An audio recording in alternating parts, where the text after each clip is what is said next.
早晨，歡迎收睇3月22號嘅天氣報告，我係呂玉星。今日廣東沿岸繼續受到一股清勁至強風程度嘅偏東氣流所影響。至於天色方面，喺大範圍嘅衛星雲圖，我哋見得到咧，覆蓋住廣東沿岸嘅雲層就唔算太厚實，雲與雲之間我哋都見到啲罅隙㗎，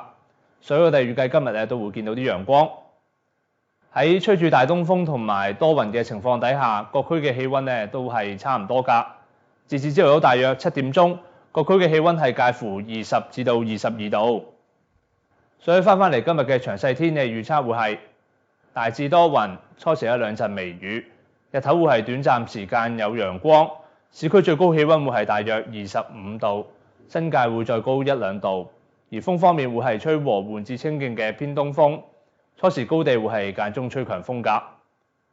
至於之後嘅天氣，我哋預計隨住偏東氣流喺呢一兩日逐漸緩和，廣東沿岸嘅天色咧會係好轉㗎。所以展望方面，我哋預計未來幾日會係部分時間有陽光，而本週中後期要留意咧日頭嘅天氣會係炎熱㗎。